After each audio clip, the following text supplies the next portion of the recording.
Assalamualaikum warahmatullahi wabarakatuh. Perkenalkan, kami dari kelompok 9 Kewirausahaan kelas A. Saya Dinda Oktarina dengan ujung NIM 023. Saya Zahra Adli Restika dengan ujung NIM 055.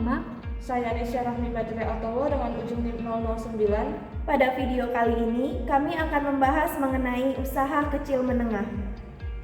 Tujuan pembelajaran, mahasiswa mampu memelihara dan mengembangkan jaringan kerja dengan pembimbing, kolega, sejawat baik di dalam maupun di luar lembaganya, dalam mengimplementasikan ilmu, pengetahuan, dan teknologi yang memperhatikan dan menerapkan nilai humaniora sesuai dengan keahliannya dalam merancang wirausaha.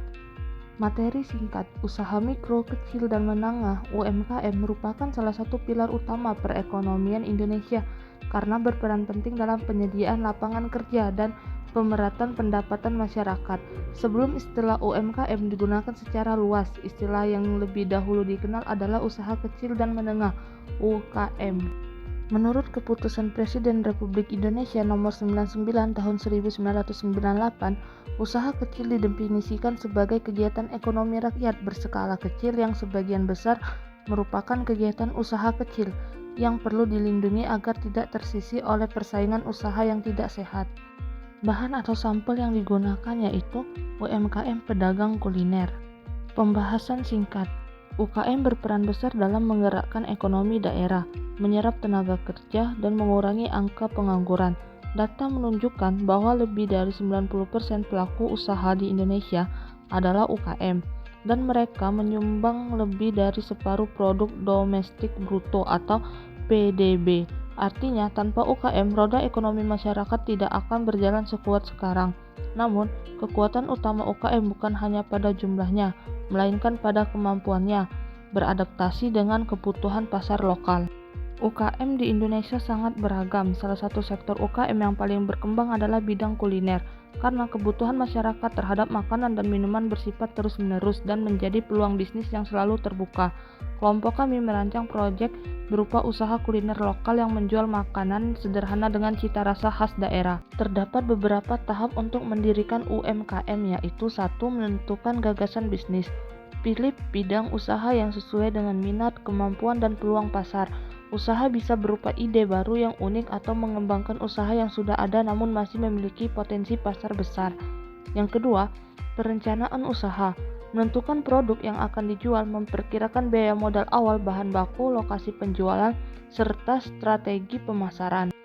3. Membuat visi dan misi usaha. Visi dan misi yang jelas akan membantu mengarahkan tujuan serta langkah pengembangan usaha agar lebih terkonsep dan terarah. Visi menjadikan usaha kuliner lokal yang digemari karena cita rasa dan pelayanan terbaik. Misi menyediakan makanan berkualitas, higienis, dan terjangkau untuk semua kalangan.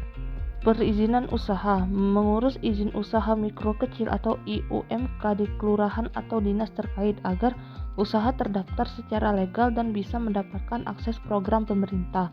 5. Belajar dan mengamati.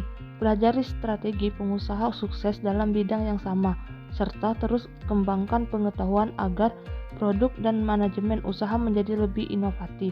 6. Evaluasi dan pengembangan usaha. Melakukan penilaian terhadap penjualan, keuntungan, dan kepuasan pelanggan.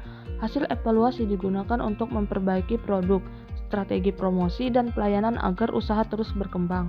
Pemerintah sendiri telah berupaya membantu UKM lewat berbagai program seperti usaha rakyat KUR, pelatihan kewirausahaan, dan pendampingan digitalisasi. Namun, dukungan itu akan efektif kalau pelaku UKM juga aktif meningkatkan kapasitas diri, berani belajar hal baru, dan terbuka pada perubahan.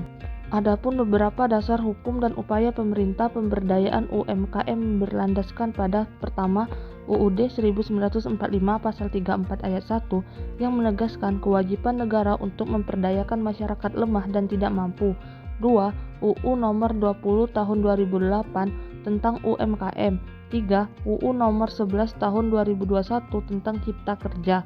4. Peraturan Pemerintah Nomor 7 Tahun 2021 tentang kemudahan, perlindungan, dan pemberdayaan koperasi dan UMKM.